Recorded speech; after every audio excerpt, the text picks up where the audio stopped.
I'm saying every good work. So I don't know ile kazi unangojea ni gani. I don't know what you are waiting for future. If there is a good work that you are waiting, seek to live a godly life. And God will do you marvelous. That is what I want to tell you. And the gist of today is, it is in verse 22. Flee from all the youthful lusts.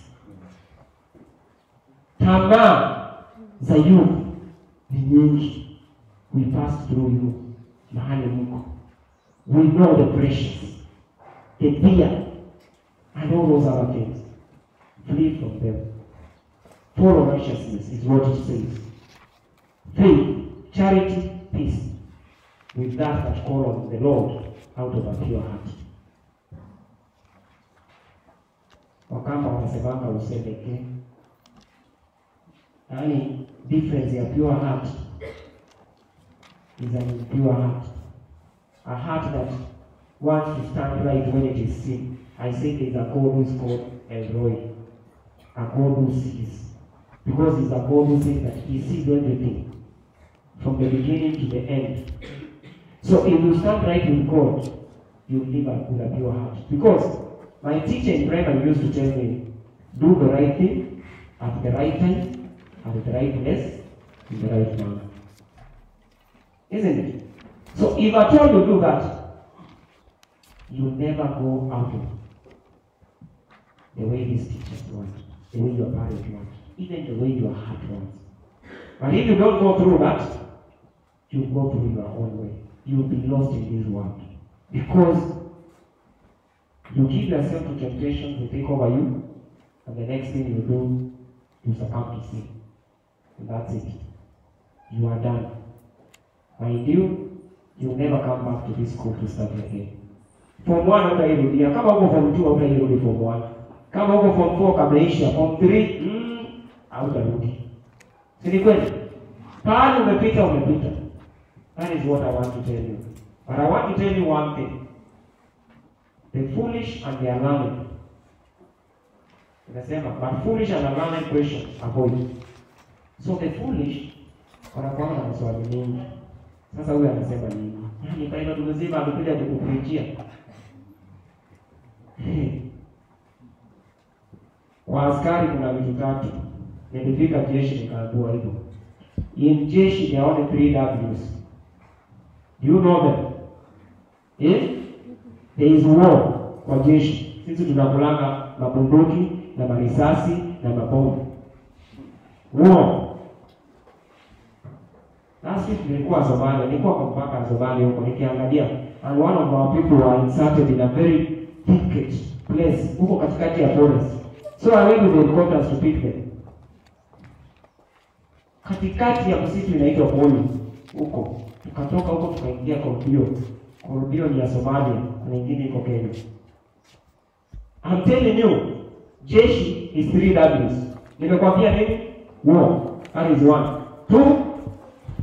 Why? Usiandike hiyo ni ya jeshi. Jeshi wanajua kulewa. Kwa sababu tuko na vitu zinaitwa mess. Unapata? I don't know why somebody call it mess. Because you are messy. There, unaenda hapo na kukaa mess. Watu wanalewa, pombe imejazwa huku mpaka kule. Hey, and the third W is women. Hiyo ndio jeshi. When I entered, I was told those things. And I say, I will stay just with the first war. Hiyo W ya kwanza hiyo ingine zikae. Sijaionda pombe maisha yangu, sijui na ujana wake. Nakwambia hivyo sijawahi, na mimi kwetu tunaongana na inapitana hapo kwanza. Every other party zinakuanga ziko meza, sio maji. Sisi hatunanga maji. Wakati ni mapombe kwa wine, ile brand whisky na nini vitu kama hizo. And let me tell you, you have to have a very strong heart to stand this one. That is what I'm telling you. And you have to have a very strong heart kusimama kwa women, kwa men, for you. Why? Watu wengi wanakimbizana na uniform. Wakiona vile tunapitana pale tukiimba, hata wanasemanga sijui wanasema nini wanapinduka. Have focus in this life. Can you be focused? Kijana, kuwa focused. Have your focus and you will stay there where you want. Tuko pamoja? But when you don't, utaanguka. This is what I want to tell you. That avoid stupid questions. Hata saa zile ukitaka kujua mengi wachana nayo. Mkapa alisema that sheep, there was a sheep yenye ilikuwa slaughtered. That day walikuwa wanaota moto. Tulikuwa tunaotanga ile moto ya the 3 stones. Wangapi wametoka kwa hizo 3 stones hapa? Kweli mnakuwa na the 3 stones. Jioni mnapiga story hapa. Hata nyinyi mnakuwa na meko na kazi. Nani wametoka kwa hiyo line? Najua mtaki kuonyesha because tunaogopa. You are ashamed of yourself.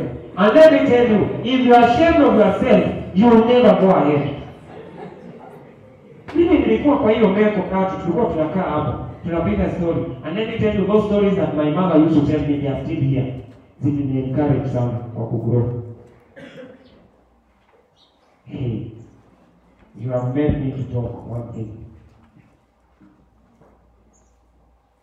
You are yourself. And we want you to grow here and come back here and impart here. And that is why I'm here, by the way. When I was doing my marriage, nilikuwa nifanyie huko mahali tunaikiwaka zile sword za jeshi. But I chose it to take it to Kapeniani, pale Kakendozi hapo. I chose that. Why? Because that is my origin. I will never shy from saying I grew with those 3 stones and I went to school barefoot. Hata Ruto alisema hiyo juzi. Because our origin builds our future. There is one thing that you should understand. You should know where you are coming from. You should know where you are. And you should know where you are going.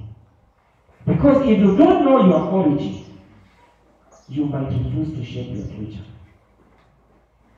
Why? Nikisoma nilikuwa nafikiriana kitu moja. Nikiwa kwa forces, when people were having their queen cakes and this. Nikizikuwa nimeshaiona biskuti zinaekangwa kwa container ya tea. There was a tea. Ziko na container hivi na biskuti za. But I used to remember where I came from. And I say I want one time mtoto wangu pia akuwe na katili kama hiyo. Okay?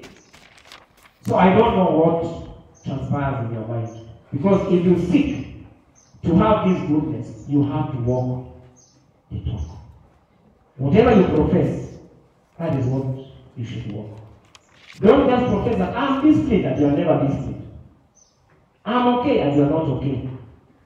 You should profess what you think you are. Are we together? So what I want to tell you is that I was talking about the sheep. So when they were doing that knife that cuts the sheep, the slaughtering knife, it was lost inside the ashes where the 3 stones were. And now this sheep, ikaenda kugwaragwara huku. The knife is not there, so anagwaragwara. Wakaona the knife, then the sheep was slaughtered. What I'm saying is that stupid questions, stupid endeavors. Yani you want to nataka kujua hii kitu inakuanga aje, hii kikombe kanaonjanga aje, nataka kuona. Nataka kujua ati hii inaonjanga aje. Anza tu. Those are stupid questions. It is stupid character. Tukisoma kuna watu walikuwa wanaita ndio baba. Basi uko mjinga tu, lakini unajua chenye unatafuta kwa hiyo dunia. I remember one time we used to have very tough learning lessons in flying. I remember one time flying, we used to do something called aerobatics. Na zile vitu tunavyofanya, ndege inakimbia inaenda hivi, nafanya hivi, natoka, mnauliza kama hapa kama mtu kako ndani kanazunguka naye. Acha nikwambie tunazungukanga naye. Tukifanya hivi unahesabu dunia moja, dunia nyingine, dunia, kwa sababu unatoka kwa dunia unaingia mbinguni. But hiyo kuzunguka sio yenye ilikuwa shida. Shida ilikuwa ile vita ilikuwa na Mungu hapo kwa hiyo ndege. Mwenye tumekaa na yeye kama head teacher hapo. Ile vita ananipiga. Akiniambia you have not poured enough cheese. Do you know what is a G? A gravity. Kwa ndege kuna vitu zinaitwa gravities. Do you know what gravity? Inakuwa Newton ngapi? 10. So this guy wants you to fall, you put 4 G's. Do you know? You are loading your body with 4 gravities. That is when you feel your blood goes from here to the top, my friend. And then he's telling you, no, you are pulling half. You are only 2 G's, and then he gives you this. You know this part here? Kakipushwa hivi kalalani wa half here. And that time, we are inverted, we are like this. So sayo na hesabu mbingu, sio dunia. I thought I was alone. So when we get to the students' kind of room, I find everybody in the same mood that I am in, and then they decide, hii stress imekuwa mingi. Then kamoja hapo wameasha sigari. So I think we should just smoke. That is ile siku unaambianga shetani, you are liar. Wacha nikuambie, in the midst of many, stand alone. Simama uhesabiwe. Be unique. Because the moment you don't stand alone, my friend, you enter into temptation. And let me tell you, Psalms 1 tells me that blessed is the person who never walks in the what? In the counsel of wicked. That was a counsel of wicked. But we are not walking. Neither sits in the what? In the seat of who? This is purpose of the sinners. Okay, yeah, I think you are right. You never walk. Okay, neither stands in the way of sinners, or sits in the seat of scoffers. So our watu watakuelekeza, they will tell you, let us do this. Where are you? Where are you? Are you anchored? Are you on that firm foundation tulisema, ama you are wavering? So one thing that I want to tell you is that I have a definite character. That people will see you and tell you, this guy. Nikienda University of Nairobi for a year and a half, nikitoka walikuwa wanaita pastor. Wanajua kama wataitwa pastor. So can you mark your territory so that people know, okay, huyu, yeah, tumesikia ni askari lakini kumbe huyu si askari, wale askari tunajua. I'm going to Djibouti, as I said, I'm the last officer there. I'm the only Kenyan, and I'm the only African in that force today. I'm just here because of the future. Nilisikia juzi wakiniita kitu moja, nikashangaa. Nikashangaa, Moreno wamenipea jina. Siku hizi wananiita Mwombezi. He is the guy. Mtu akipigia mtu yake simu because siku hizi tunaita sana Mwombezi. Look at our intercessor. Okay? So have names that count, not just names. And never shy to stand out to show your character. Because I told you one thing. Us, the defense, we are anchored in one thing called discipline. Hata kama wanalewa, discipline is paramount. And we are told that discipline and a person is like a fish and water. You can never take the fish out of the water. When you take it, it dies. So a soldier out of discipline is not soldier, he dies. And a people cars. That is how we go. For soldiers, it's command and to do. And then Baswali die. So ask yourself whether you are that kind. That you maintain your discipline. And I usually say one thing. I tell my children the same. If your discipline is about what I see, that is not discipline. Discipline is what you do when I'm not seeing, when I'm not there. So, whatever you do with your books, when the teacher is not there, the prefect is not there, your colleague is not there, that is what matters. Whatever you do with your life, when nobody is watching you, that is what counts. I will tell you that one thing. And let me tell you one thing. If you walk with diligence, kama kuna mzazi anataka mtoto wake afanye vibaya, hakuna. Kuna mwalimu anataka mtoto wake asifanye vibaya. Sisemi kuanguka mitihani, nasema kufanya vibaya. The last two things that you were saying, na kuanguka mitihani ya pili. If you do that which is good to your parent, to your God, then your victory will come out sure. Because I've trained that route and I've seen victory. And I will not shy from talking about that thing. As I finish, because now I've taken quite some time, I want to give just a few tips of what I prepared. I was talking about mentorship. What I've talked to you is about mentorship. I'm telling you a route that has worked. Because if I tell you anything else, I'll be lying to you. I wanted to talk about something. Niliambiwa nikuje kuongea juu ya performance. I will not talk about performance. Why?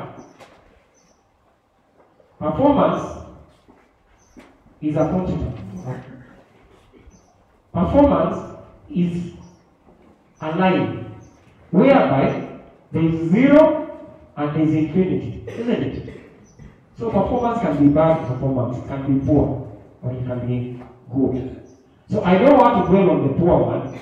Let me go to the excellent one, isn't it? Because the poor one everybody knows. Lakini wacha niwaambie kitu moja. In this life, do you know which is the grade yenye ni ngumu zaidi kupata? Kwa hii one. Nani anajua? Mkono juu, anijibu. Let me see whether you know. Kati? Ninasema grade. You know grade? Gani? Asante. It is very hard to get an E. It is as hard as entering a class and writing your name and going out. And I think nobody does that. It is so difficult to get an E. So it's why but an E, you will be abnormal. In life, it is so hard to score a 0. I think you said so, isn't it? It is very hard to get a 0. Sasa utasema nimekazana nimepata 0. So, I want to say that nothing is better than you being happy. There is nothing better than you being happy. And to do good at all times. Why? This one satisfies God. Na nimesema nimependa hiyo kitabu ya Mhubiri ndio inasemanga hivyo. I say I'll not talk about performance. I want to talk about academic excellence. And the excellency is not about the ability to score an A. No. Excellency is all about going beyond to display superior performance in all spheres of life. That is excellence. So if you want academic excellency, please walk a route that takes you to an all-round excellency, and within it, you will find academic excellence. Are we together? Not just scoring an A. You need to move on. And it involves so many things, like coping with the changes in this world. The world is very dynamic. You will find so many situations. If you go past them and you come out victor, you are excellent. Are we together? 2, if you are a problem solver, my friend, you are excellent. Are we together? If you are well equipped for your future, you are excellent. Now this is what you are doing here. If you have good behavior, my dear, you are excellent. If your behavior is questionable, then know that you are delaying. You are not there. And the other thing is that you should have a broad knowledge and skills to do so many other things. I usually find it very easy for me. Something ikiharibika kwa nyumba yangu kama hizi taa, napatanga hapo na kuzitengeneza. Nikiwa nataka kutengeneza choo, siiti fundi. Kama kitangalao iko hapa kama naingia hapa nataka. Nikikuja hapa nilikuwa shambani, nikipalilia ngano. Niliamka 6 nikaingia kwa shamba. Nikatoka hapa I think saa 2. So, why am I there?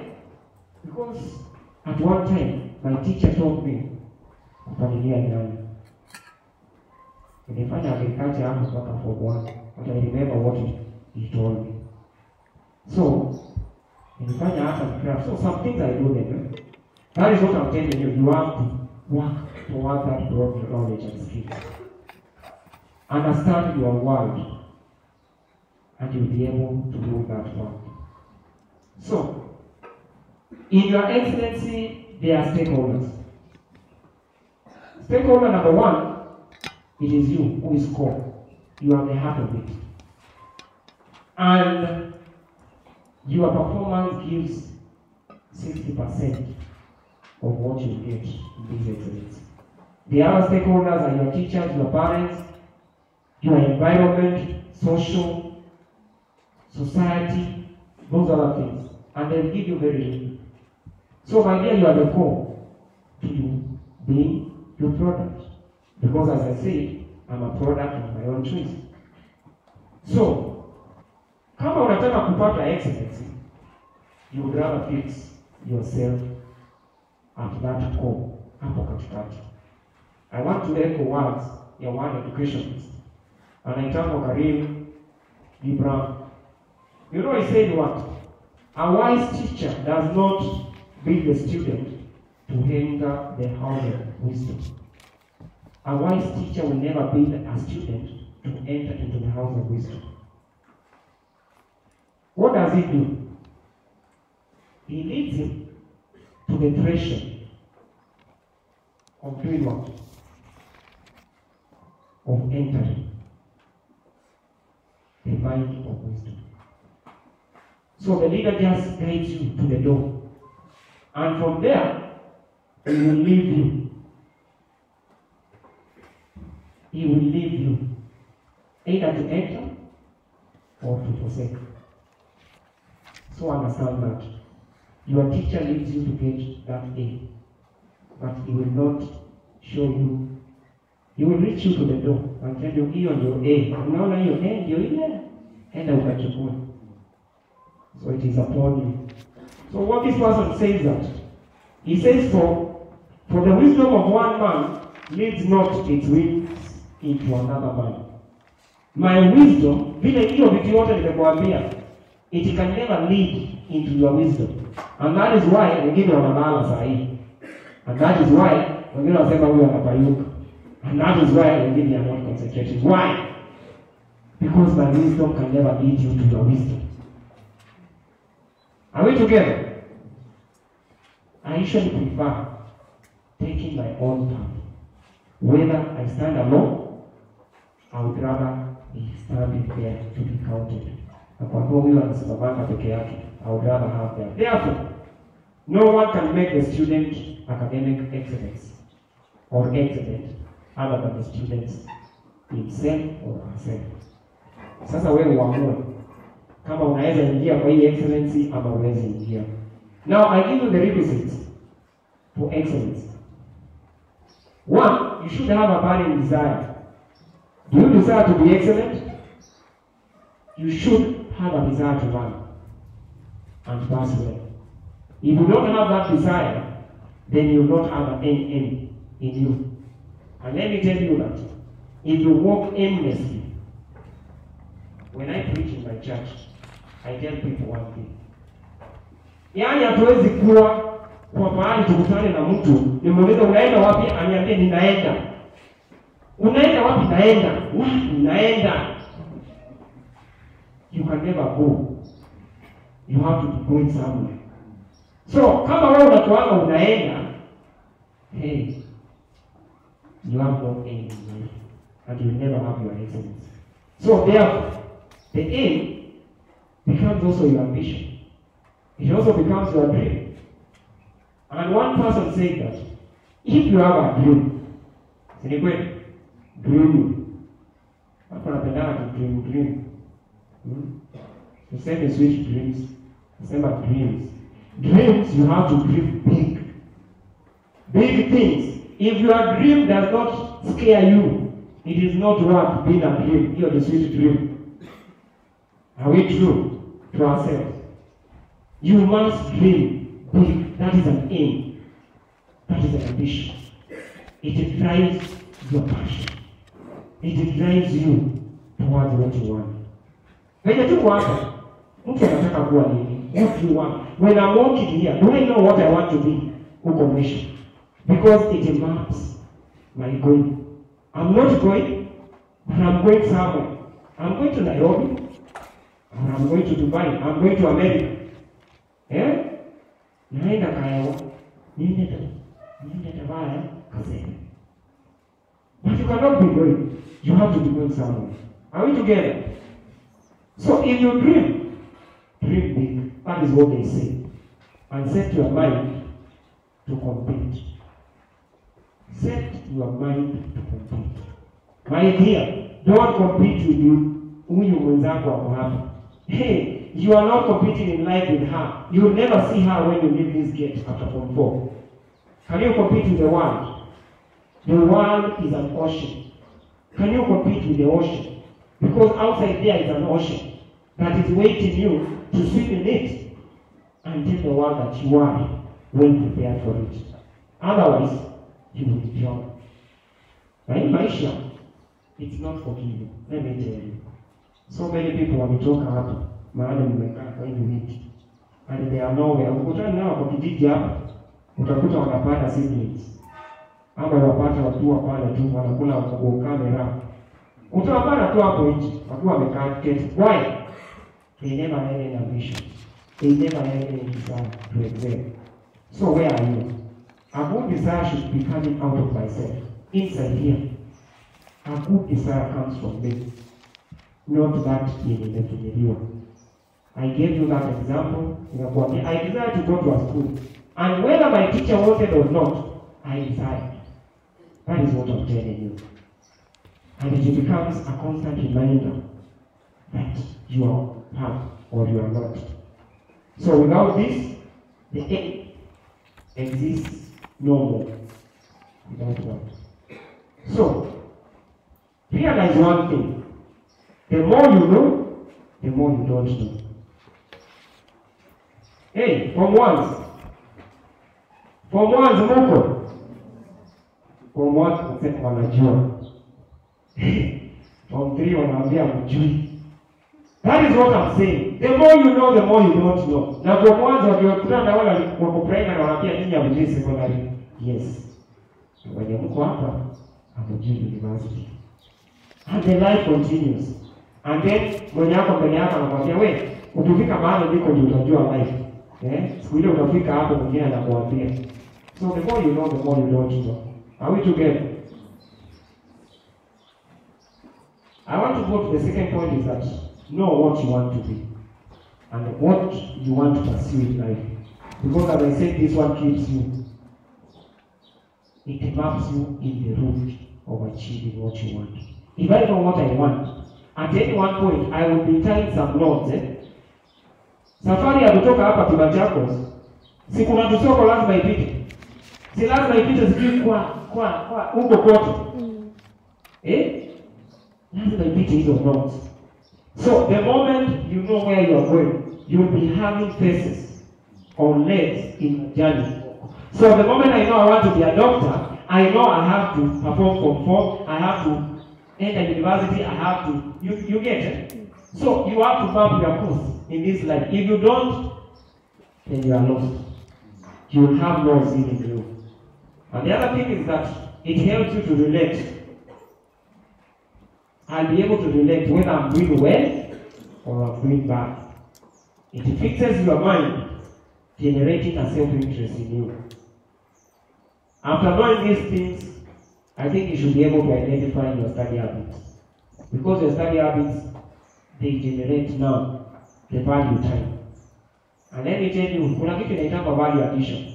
If you don't have any value added at any one point in your life, leo nikilala and there is no value that has been added to me this evening, ati naenda kulala na niko vile ninaamka asubuhi, it is a day wasted. So, how are you going to help yourself have a study habit that is helpful? And remember, the Bible says time is given to everybody, but utilization is yours. It is you to decide, what am I going to do this? And from this, I should know myself, as I said. Am I a slow learner? Am I a fast learner? If I'm a slow learner, then I should invest more than yule mwingine mwenye anashika. And we know ourselves. Nobody will tell you who you are. You already know yourself, isn't it?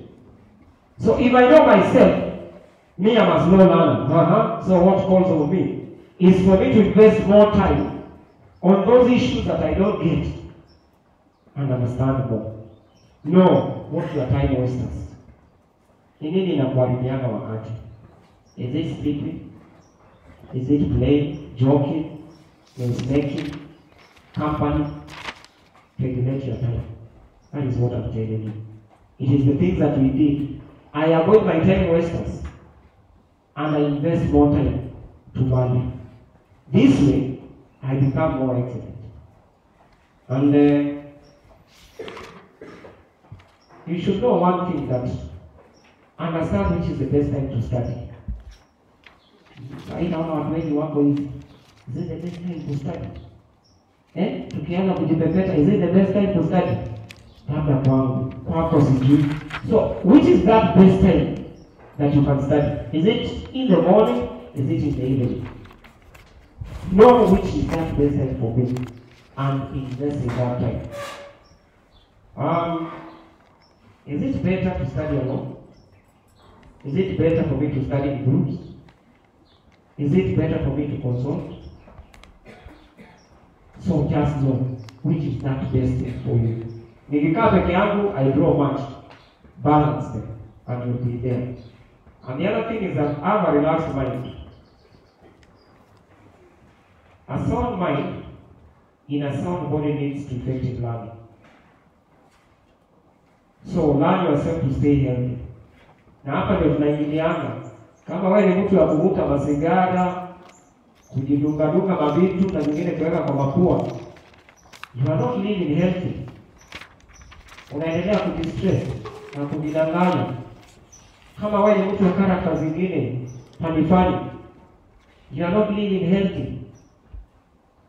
Avoid those things that give you stress or strain your body. Be disciplined with yourself and with others. It gives you a humble time to study. Avoid conflicts. And remember one thing. In our place of work, we usually say that the conflict that is external can be mitigated most of the time. But how about that which comes from me? The intra-personal conflict. Ile inatoka kwangu ndani yangu, najichukia, niko depressed, sijui mama yangu, sijui alikuwa na nini. You see, that which comes from inside me is more devastating. It is more destroying. Because ile ya nje watu wataiona, they might mitigate it. So understand yourself and understand how can I avoid these conflicts that can come out of myself. And the other thing I talked about is be well disciplined. Sleep well, eat well, rest well. And I say well. I did not say much. Are you getting me? I said sleep well, eat well. Sijasema eat much. Are you getting me? Huh?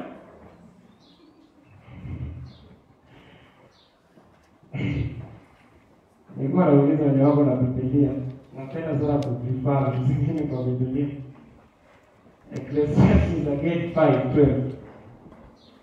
Sijui inasemanga vipi kwenye wanaenda huko na Nataka umesomea hiyo kitu. Wote huyo asome. You know, I might be speaking here. I'm saying eat well, sleep well. Sindio? I have not said sleep much. Now remember, yes, just is 5 well. Yeah? Huyo ameanza kucheka, I know. Umepata? Ama ni somo. Huyo amechelewa kufungua. It says this. The sleep of a laborious man is sweet. Unasikia? Whether he eats little or much.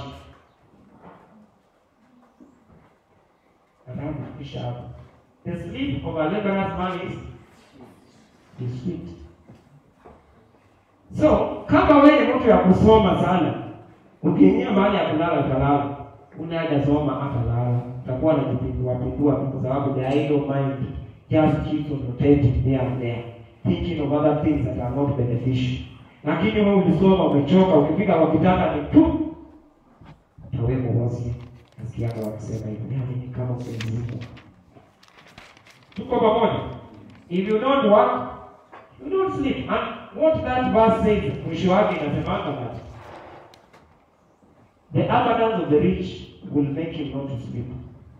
So kushiba kwa ule mwenye ameshiba, mafikira yake sijui na nini, vitu mingi zinafanya hasira. So if you ever want to sleep, soma, engage your mind, you will sleep. So, qualities of excellent students. These people set their goals. They will never be satisfied with their current position. And I told you, never be satisfied with where you are. Better your best. Set your target and never be satisfied with where you are. They are studious, meaning that they are deliberate and purposeful. Their study is deliberate and purposeful. Yaani kwa ufupi, sishtukiani vitabu ati niende kukaa hivi niseme nisome English. Then unakaa tena unafanya Kiswahili. No. You have to be purposeful. As in, nikiwa leo najua kesho jioni nitasomea hiki. Tuko pamoja? And they are diligent. Diligent means that you are hard working. You know what you want. Another quality, they are devoted. Wao wakaanza ovyo. They have no any other business. They have no time for other jobs. Hawana time ya kuenda kukaa huko chini ya miti na vijana na tusichana wakiwa kwa mission zingine. Hawana AOP. Their mission is one and they are devoted to it. They are punctual and regular. Hey, I know when I talk of punctual, mnasema ati nikukuja kwenda kula saa ya kukula na kuingia class saa ya kuingia class. That is not the punctuality I'm talking about. You know what punctuality I'm talking about? I'm saying that they are punctual in studying. See tu ati they are punctual kwa sababu kingine. Because I'm not looking for kengele ikilia. Kengele ikilia ni kufurahisha mwalimu. But I'm looking at am I studying at the right time. I'm punctual kuingia kwa hii program yangu. Timetable yangu inasema ni English. I'm punctual. Inaanza saa 2, inaanza nao saa 2. That is the punctuality I'm talking about. And I'm regular. As in it is Monday, English saa 5, niko nayo saa 5. That is what I call regular. Are we together? The values. Naendelea tena na hizo qualities. They are all rounded. Why? So much work without next door, Adam. When I say all rounded, usianze kufikiria rounded nyingine. Hapana. Rounded means academic activities. Because alisema you must be rounded. So ndio sababu nilienda kutembea. That is being all rounded. No, that is not what I'm talking about. I'm talking about trying your ability in other academic endeavors. Unakuanga kwa study, zinaita kwa nini? Ili zile skills zetu za study, drills, vitu kama hivi. Niko kwa class, you are all rounded. And then this person values the teacher. Anajua input ya mwalimu has a lot to do in his outcome. So do you value your teacher? I'm not asking value. I'm asking what prevails in class. You know, if you value your teacher, you will care about what prevails in class, as if you be attentive. Si wengine mtachoka, nyinyi mtaketi mimi nimesimama. Lakini sisi tunasimama hapa sana. Si unaona ule mtu anasimama hapa nyuma ya president. So tunaweza simama. So that's why I can stand. But one thing is, standing physical is nothing. Are you standing in your studies? They are self-confident. They believe in themselves. So when they set their dream, they are self-confident that they can achieve. They are self-confident that they can do. They are dependent. To be dependent means that I rely on my colleague, my teacher, my books. I'm depending on something else. So they are dependent on other things. What are those materials? And then, wanakuanga na macho ya pilot. They have the pilot's eye. That is called a foresight, or an eagle's eye. That goes beyond the classwork, it goes beyond the topics, so that mwalimu akija kuintroduce topic ushapitia, at least ulipitia tu. So akikuja, lakini najua mnaniambia hamna time, ndio? Hata sisi hatukuwa nayo. Hata wale watakuja, hawatakuwa nayo. But there are people who go beyond the teacher. Are you that type? That is an excellent performer. And I say they are unique. They don't walk with the multitude. They shine out. One thing that I want to assure you is that you will live here alone. Hamtatoka hapa mkiwa wengi. And you bear me witness when you go for that job application. My dear, you'll be alone. Huyu jamaa anakudanganya hapa, hautamuona. Huyu msichana anakudanganya mwenzako, hutamuona. You will be alone, let me tell you. And that is when you know kweli hii safari utembea peke yako. I want to assure you that those guys wenye nilisoma nao sitaiwaona. Nasikianga sasa tuform group ya alumni. Sasa hapo ndio tunaonana kwa wall. Lakini tukionana ndio tunaanza kuulizana na huyu amekuwa nini? Huyu amekuwa nini? Because the moment you leave that gate, you will live alone and the world will judge you. I don't know how they will judge you when you graduate. So I say the last thing is their prayer. They usually pray. I don't know how you move. And I want to tell you one thing. As I end, success has 8 P's. Success doesn't come like this. Success is personal. You have to work it yourself. If you don't, it will never find you. Success is planned. It is anticipated. So, kusema unaplania success, you have to anticipate it. And it does not come accidentally. Amkutani. You will never make success like this. The other P is that it is a process. So, there is input, there is a follow-up, kuna monitoring, kuna evaluation, so that you know niko wapi kwa my route to success. It is purposeful. That is, it is projected for a certain aim. So if you don't have purpose, you can never have success in life. And the other thing, it has to be pursued. That's what you do. Seek it aggressively. It is possible. It is achievable. Kina Bill Gates walifanya. Kina Churchill walifanya. Kina nani walifanya. So why not you?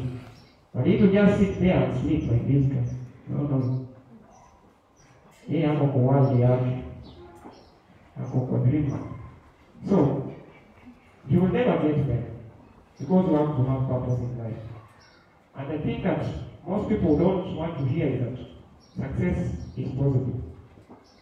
And I say it is achievable. You can achieve it. And it is painful. Siana huwa nasikia ikiwa painful zaidi. Yaani hiyo kausingizi umekavumilia. Si umevumilia?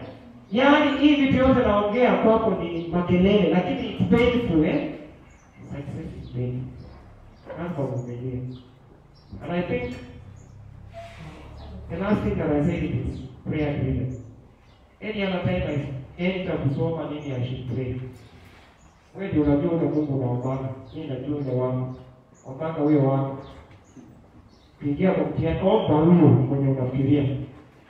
I think with that you'll be able to see success. And I say one thing is that if you pray as if you are dying.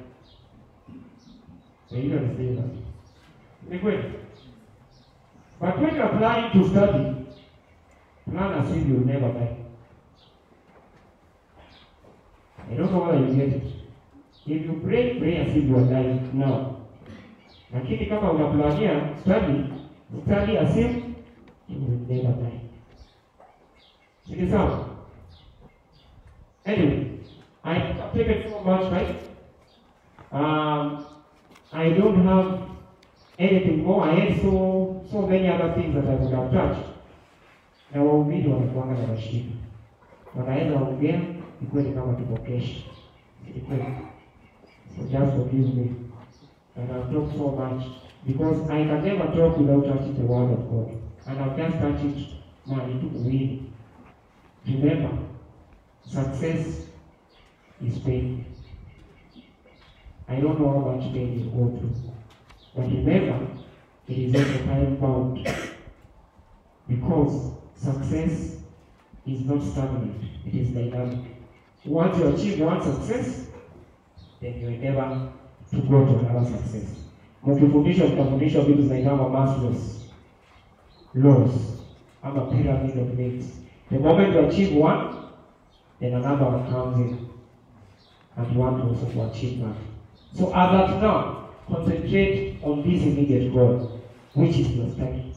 Aim for your excellence, and see to it that you achieve. With those so many words, I wish you all the best.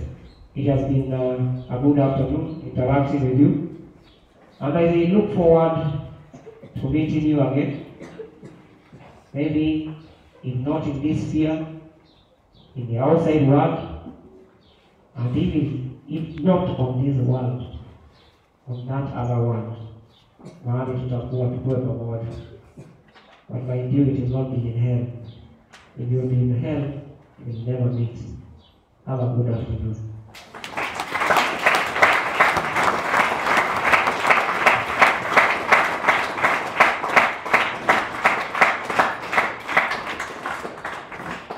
Thank you.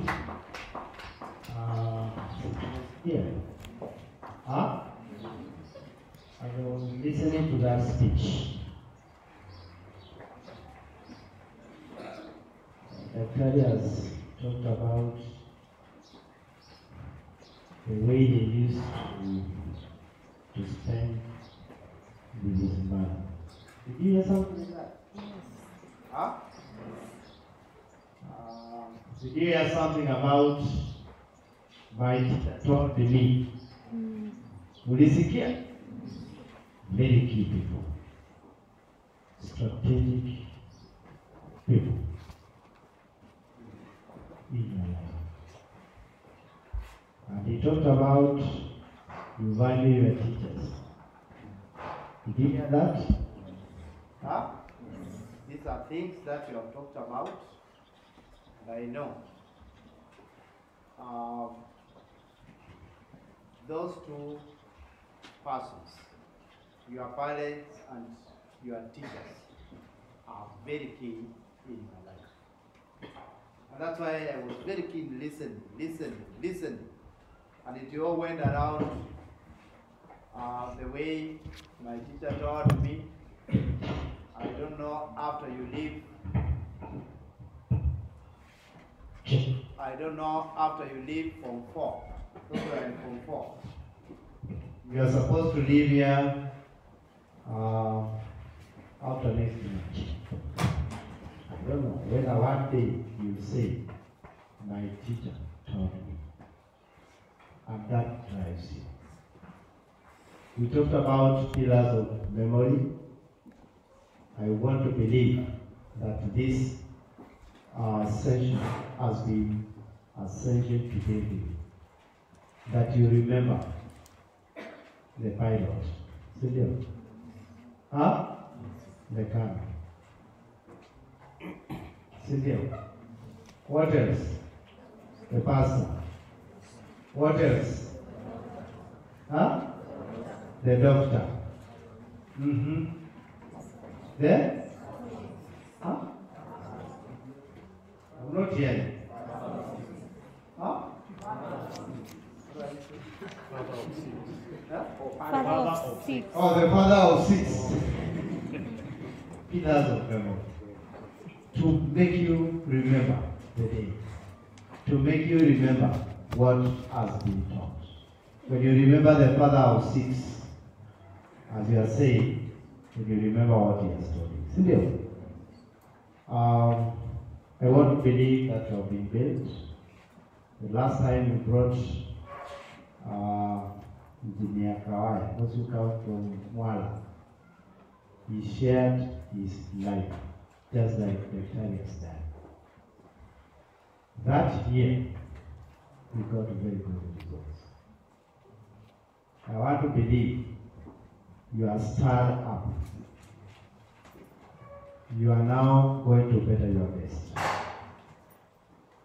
I also feel that I have my best that I need to better. So you have told me I have won one title. I'll get another one. That's not a problem. What I have is my best. So I will better the best that I have.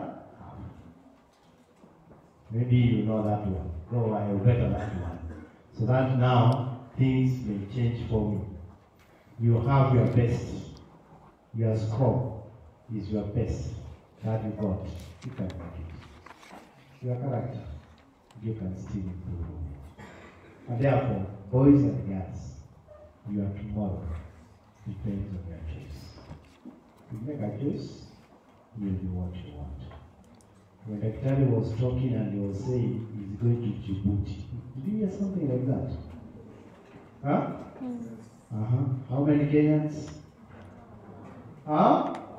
How many Africans? Suppose it were you. And then he says, he woke up in the morning and went to the shower. I'm like, na ingekuwa ni wewe, je, ingekuona kweli? Ungelala. Unasema sasa ninalala ningojee kwenda wapi? Djibouti. Hata angekuwa ni wewe labda ungekuja hapa. Ungesema hiyo milima sitapanda, mimi nangojea ndege niende wapi? So I think it is good to be humble. Sindio? There are things that speakers don't talk about, but when you look at their profile, what they do, what they have taught, what they are doing, then you learn something. So I feel humbled. I feel that being humble is part of life, and I wish boys and girls repeat this with us.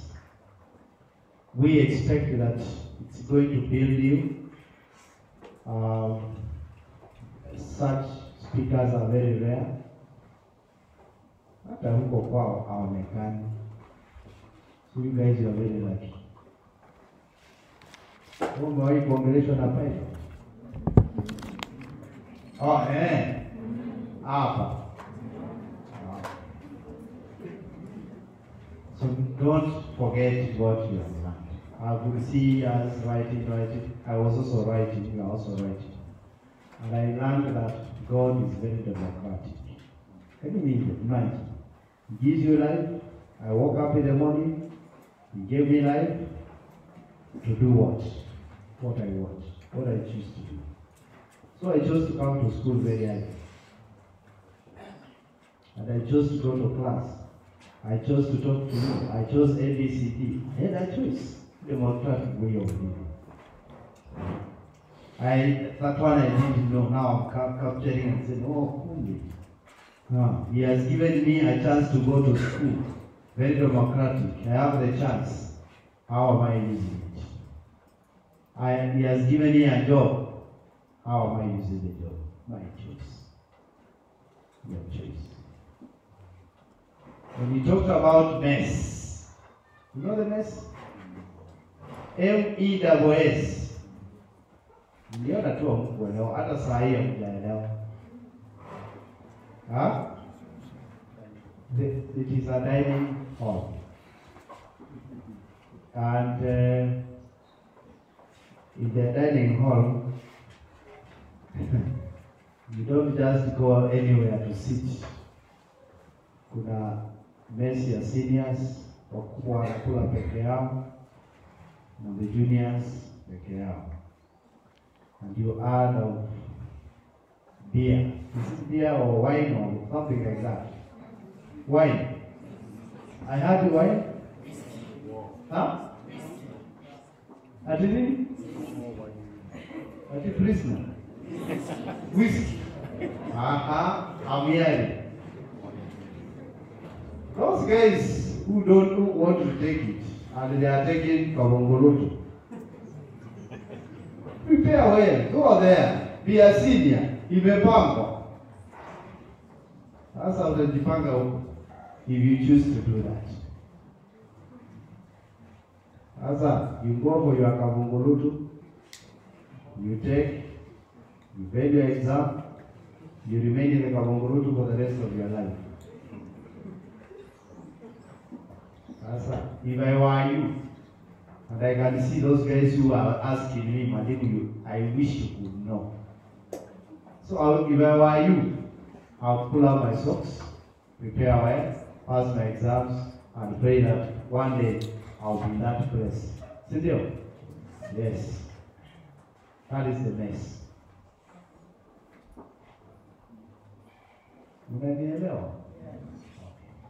So I wish to pass this microphone to our HOD guidance and counseling so that they can take over the program and lead us to the next step. As we wind up, we go for our lunch and begin our lessons at 2.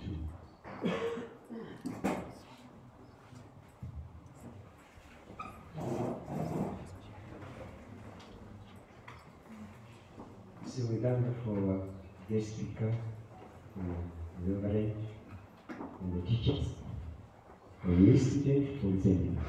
Isn't it? You have learned, and we usually say that the greatest gift you can give to the speaker is not money, it's not a club, it's appropriating what he or she has taught. Maybe many years from now, you meet him somewhere, na mwambie uliongea kitu na mpaka wa leo kinanisaidia. That is the greatest gift. Nasikia nimesema yale mambo tumefunza siku ya leo, hata hizi walimu tumefunza was taking some notes also here. We want to apply them so that you know God is wonderful. You apply them, you meet someone with him, and you tell him, now I am a woman in this office, I'm a CEO, I'm a man, but you came to our school many years ago, and you talk to us, now this is where I am. That's the best thing that you can give to him. So let us give our speaker a good clap. Sasa, I want us to be like and then you pray. Then after that, you're going to go for lunch. You're going to have another lunch so that you go and prepare for the afternoon classes. So I want you to prepare your hands.